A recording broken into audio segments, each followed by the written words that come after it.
Dalam amanat perpisahannya, Kristus berkata kepada murid-muridnya, "Jika seseorang mengasihi aku, ia akan menuruti firman-Ku.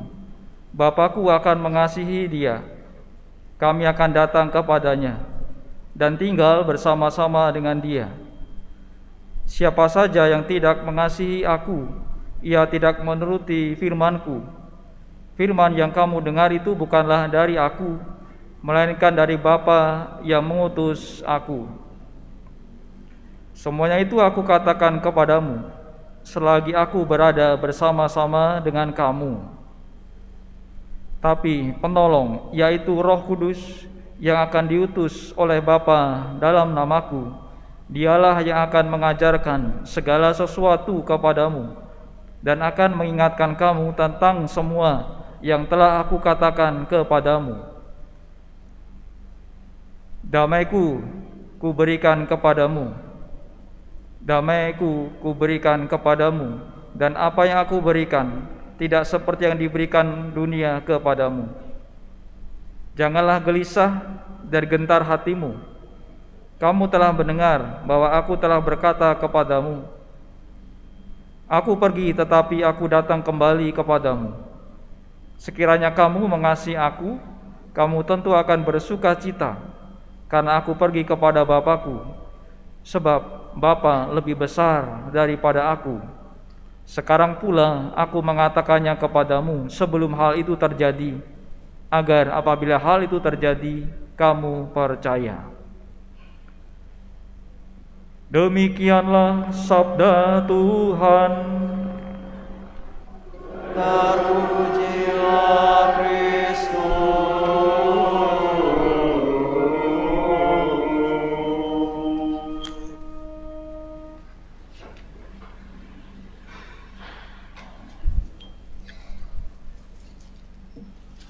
Saudara-saudari, anak-anak sekalian, hari ini Minggu Paskah yang ke-6. 2 minggu lagi itu hari apa? Ada yang tahu? Yang tahu tunjuk tangan, jawab. Gak ada yang tahu 2 minggu lagi? Ya, tunjuk tangan. 1, suara dengar. Siapa yang berani? 2 minggu lagi. Ya, Bu. Gimana? Kenaikan Tuhan itu 2-3 hari lagi, hari Kamis. Kenaikan Tuhan ya jawabannya ya. Angkat tangan, siapa?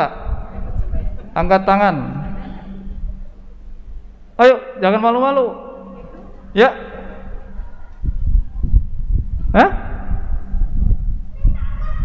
Pentakosta ya?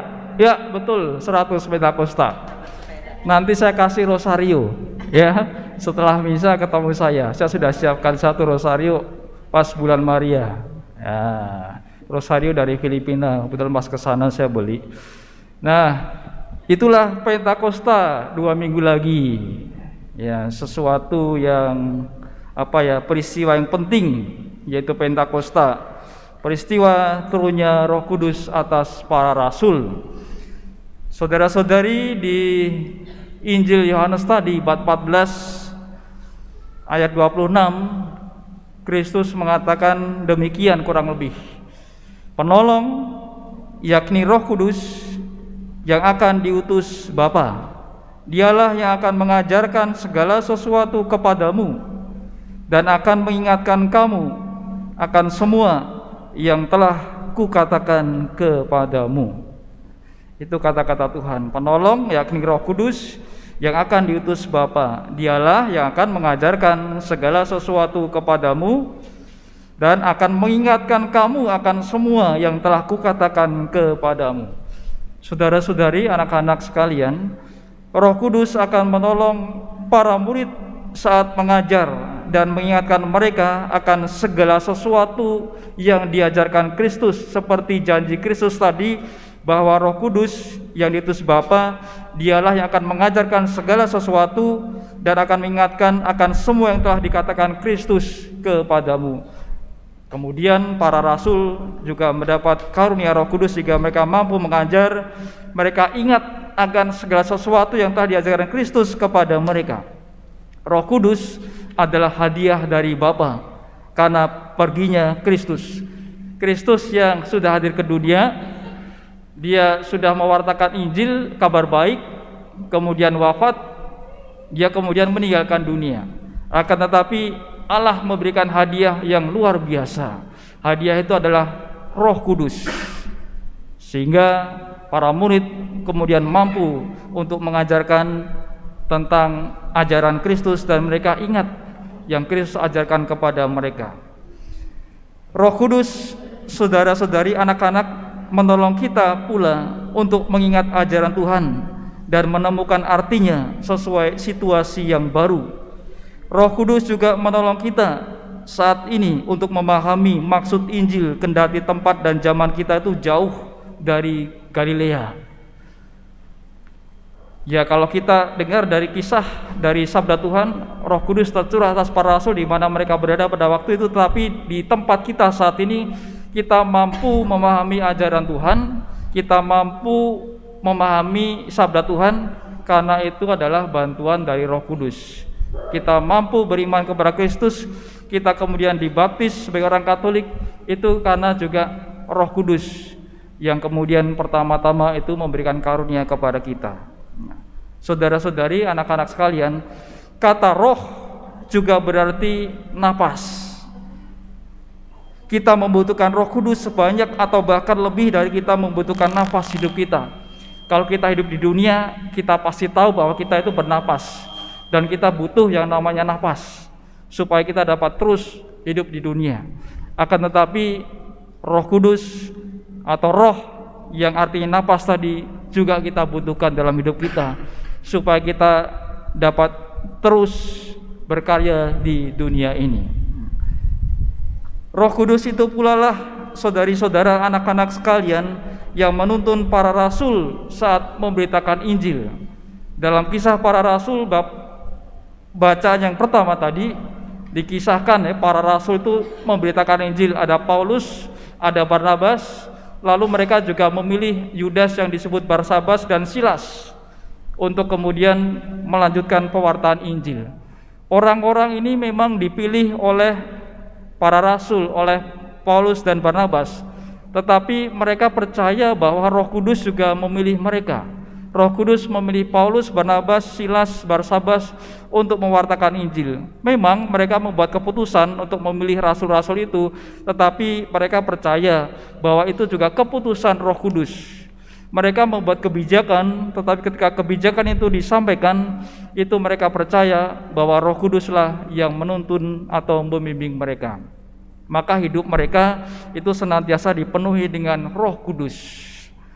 Tidak sekedar karena mereka itu punya kemampuan mewartakan Injil, punya kemudian ingatan yang kuat untuk menceritakan ajaran Kristus, tetapi tadi bahwa Roh Kudus itu yang kemudian memampukan mereka untuk mengajar, memampukan mereka untuk mengingat ajaran Kristus, seperti juga tadi persis kata-kata Kristus yang disampaikan dalam Injil.